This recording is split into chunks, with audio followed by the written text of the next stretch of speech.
अब हम लोग पढ़ेंगे गेटों का संयोजन। ठीक है, तो गेटों के संयोजन में यानी दो गेटों को मिलाकर एक नया गेट बनाते हैं, उसी को हमको गेटों का संयोजन कहते हैं। और इसमें पहला जो गेट है वो नैंड गेट है। नैंड गेट में क्या किया जाता है कि एंड गेट और नॉट गेट दोनों को जोड़कर नैंड गेट बनता है आपका। इसमें क्या करते हैं कि एंड गेट का जो, इसको तो एंड पढ़ते हैं डॉट को, जो आउटपुट होता है, यानी ये निवेश है, इनपुट है दोनों ए और बी, और इसका आउटपुट क्या है, y equal to A and B है। ठीक है, ये जो हमारा आता है आउटपुट, नॉट गेट में उसको हम लोग क्या करते हैं, इनपुट बना देते हैं। जब नॉट गेट का ये दोनों यानी एंड गेट का आउटपुट नॉट गेट का क्या बन गया, इनपुट बन जाता है। ठीक है, नॉट गेट का ये इनपुट हुआ और यहाँ पर y हमारा उसका आउटपुट आएगा। अब ये y के लिए जैसे हम लिखेंगे तो आपको आउटपुट ये आएगा, बुलियन व्यंजक के हिसाब से बराबर y, जिसका बुलियन व्यंजक है a एंड b बार बराबर y, नैंड गेट का है। समझ में आई बात? और ये नैंड गेट का फाइनल फिगर है। अब उसका ट्रूथ टेबल या सत्यता सारणी समझिए। यहाँ पर पहले हम इस पार्ट को समझेंगे। ए एंड बी दोनों अगर रहेगा तब भी हमको आउटपुट मिलता है। तो ये ए भी 0 है और बी भी 0 है, तो आउटपुट हमारा 0 मिला। ए तो 0 है लेकिन बी 1 है, तब भी हमारा आउटपुट क्या आएगा, 0 आएगा। ए 1 है और बी हमारा 0 है, तब भी हमारा आउटपुट क्या आएगा, 0 आएगा। मैंने क्या बताया कि ए एंड बी दोनों अगर रहेगा तभी जाके हमें आउटपुट मिलेगा। यहाँ पर ए भी है और बी भी है, तो इस कंडीशन में हमें आउटपुट 1 मिल रहा है। लेकिन आप जान रहे हैं कि उसके बाद ये एंड गेट का जो आउटपुट है ये नॉट गेट के लिए क्या काम कर रहा है, इनपुट का, यानी इससे एंट्री हो रहा है डाटा और यहाँ पर हमारा आउटपुट निकलेगा। तो आप जान रहे हैं कि अगर 0 है, यानी आपने देखा था उसमें नॉट गेट में बताया था कि 0 अगर होगा तो उसका 1 होगा। यहाँ भी 0 आ रहा है तो 1, यहाँ भी 0 आ रहा है तो 1, यहाँ पर 1 आ रहा है, इसका मतलब सर्किट बंद कर दिया गया है। सर्किट को बंद करके धारा प्रवाह बंद है इसलिए बल्ब नहीं जलेगा, तो यहाँ पर 0 होगा। तो ये हो गया इसका ट्रूथ टेबल या सत्यता सारणी। अगर कोई डाउट है तो आप इससे पूछ सकते हैं। ठीक है,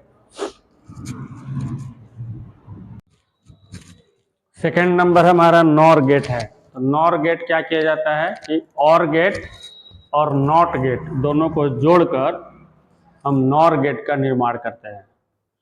इसमें क्या करते हैं कि जो और गेट का आउटपुट आता है, ठीक है, ए और बी, ठीक है, उसको हम नॉट गेट का इनपुट बना देते हैं, यानी निवेश, यानी इससे एंट्री करेगा। ठीक है, और फाइनली हमें ये नॉट गेट फाइनली हमें आउटपुट देगा।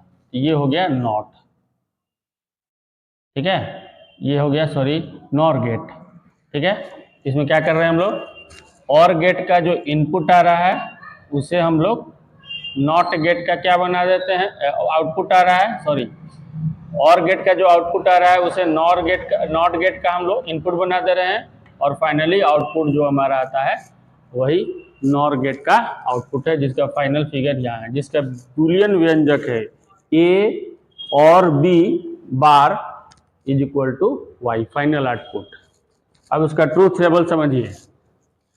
पहले यहाँ इस पार्ट को समझेंगे, और गेट वाला 0 0 दोनों में से 0 0 है, यानी ए भी 0 और बी भी 0, तो हमारा आउटपुट आएगा 0। लेकिन 0 होगा तो नॉट गेट के लिए हमारा क्या आएगा, 1 आएगा। ठीक है, अब आइए यहाँ 0, बी के लिए 1, तो हमारा आउटपुट यहाँ पर और गेट का तो 1 आएगा। और क्या है, एक ए हो या बी हो, कोई एक हो, तो हमारा रिजल्ट एक ही आता है। फिर यहाँ पर देखिए ए के लिए 1 किया और बी के लिए मैंने 0 किया, ये और ही गेट है, एक तो रिजल्ट आएगा। और दोनों में अगर हम 1 1 कर रहे हैं तब भी हमारा 1 रिजल्ट आएगा। तो आप जान रहे हैं कि यहाँ पर अगर आउटपुट 1 आ गया तो नॉट गेट में 0 हो जाएगा, ये यहाँ भी 0 हो जाएगा, यहाँ भी 0 हो जाएगा। ये हुआ आपका नॉर गेट। यानी नॉर गेट कैसे बनाते हैं? और गेट और नॉट गेट को जोड़कर, जिसमें और गेट का जो आउटपुट है उसे नॉट गेट का इनपुट बना देते हैं, जिसका बुलियन व्यंजक है ए और B bar is equal to Y. और फाइनली नॉर गेट का हमारा ये फिगर है, और ये हो गया आपका ट्रूथ टेबल या सत्यता सारणी।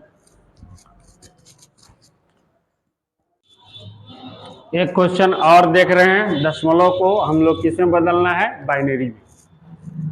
यानी ये दशमलव अंकन पत्ती है 10 अंक वाला, जो हम लोग बचपन से पढ़ते चले आ रहे हैं, 0 से लेकर 9 10 अंक होता है, उसको हम लोग 2 डिजिट वाले बाइनरी अंक में कैसे बदलते हैं। फिर से एक बार रिपीट करके देख लीजिए, और कुछ क्वेश्चन देंगे जो आप बनाकर कल हमें दिखाइएगा, ठीक है। तो यहाँ पर हम 57 हो गया आपका, और यहाँ पर हो गया आपका शेषफल। ध्यान से देखिएगा, जिसको अगर नहीं समझ में आया है तो ध्यान से देखिएगा, ठीक है। तो 2 से इसमें डिवाइड करेंगे तो भागफल इसमें लिखते हैं हम लोग, 2 दूनी 4 और 1 चला गया 17 बन गया, 2 8 16। तो इसका हमारा शेष बचा 1। जिधर भागफल लिखेंगे इसके लिए जो भाग देंगे 2 से, भागफल के ठीक सामने हम लोग को क्या लिखना है? शेषफल लिखना है। अब आ जाइए 2 से यहाँ